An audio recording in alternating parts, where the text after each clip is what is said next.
If you've ever hidden in the bathroom at a party or rehearsed a phone call 5 times before making it, then congratulations, you're officially one of us. As an introvert myself, an INFJ, I know how small things can greatly impact us, like picking up the phone, talking to a stranger, or having the right answer but not daring to say it. And when we compare ourselves to people who do those things easily, then it can feel very frustrating and disheartening. And honestly, we introverts deserve an award for all of the challenging things that we have to go through that other people may think are really mundane. So here are 5 introvert struggles that deserve an award. Number 1, when the phone rings. The phone ringing is interrupting whatever you are doing, and it is unexpected. Do you feel anxious around ringtones? I am a mentor for introverts and a hypnosis therapist, and I did a lot of work on myself, and I still do.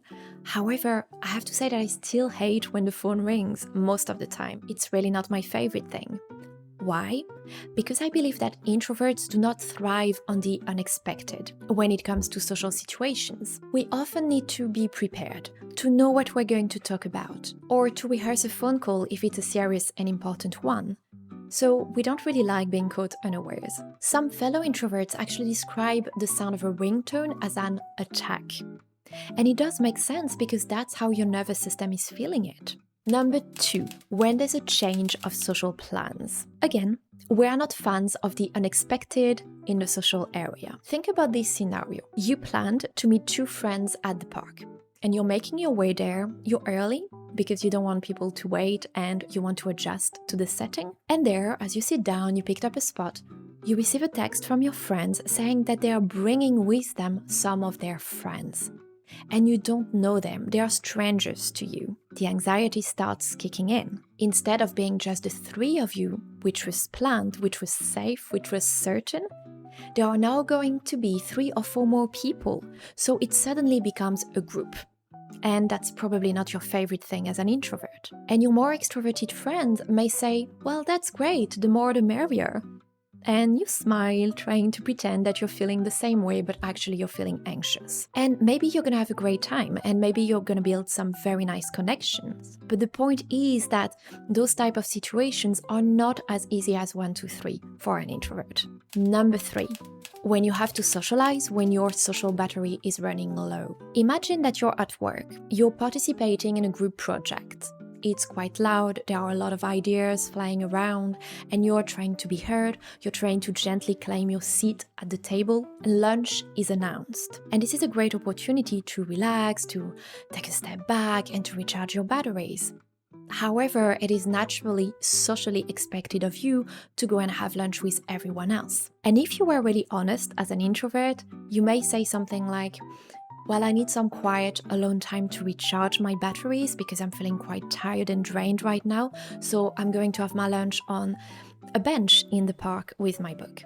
But chances are that you're not actually going to say that, and that you will reluctantly agree to have lunch with everyone else, knowing that this is not going to be a relaxing break for you, and that then you'll have to get back into that hectic, loud environment for which you need your energy. Do you relate to this?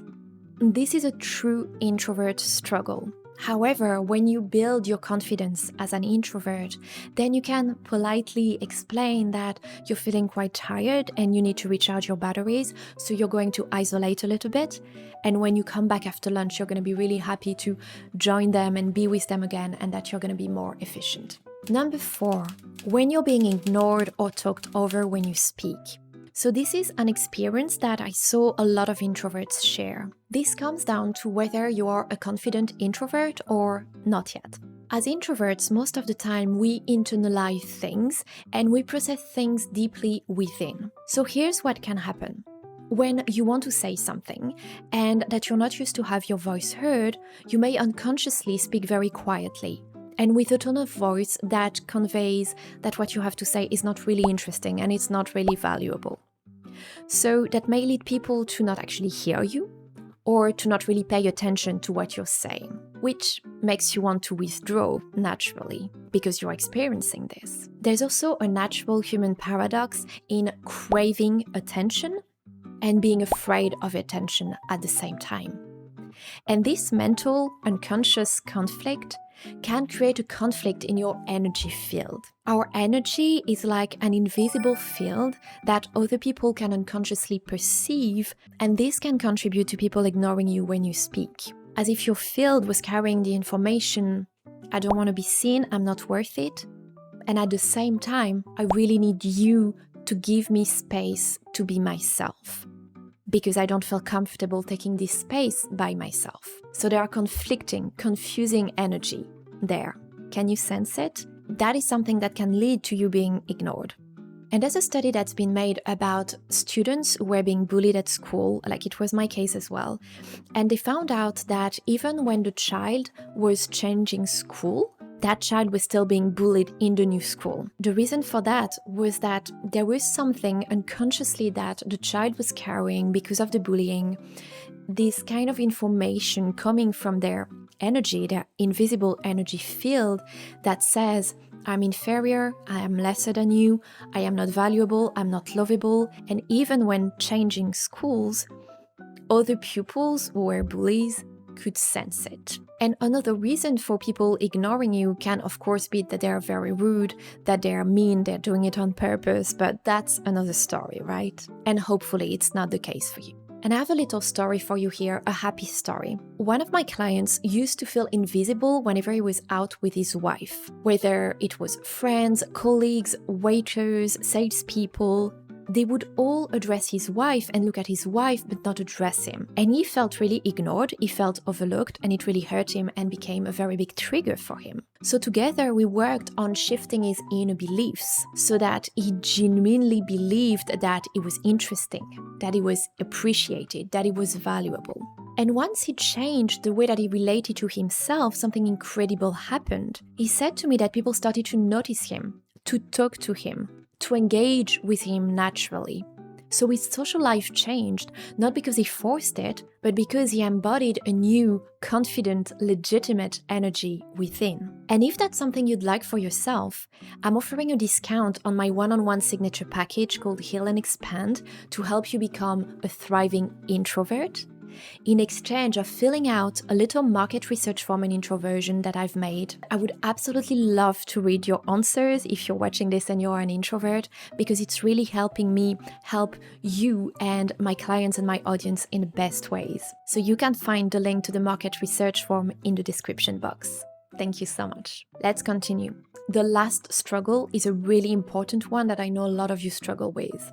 It's the number 5. It is when people tell you that you're quiet. I've been told so many times in my teenage years and my young adult life that I was quiet, and honestly, it hurt. I was bullied in middle school and I withdrew more and more into silence, which amplified my introverted traits. And as introverts, we hear those words a lot.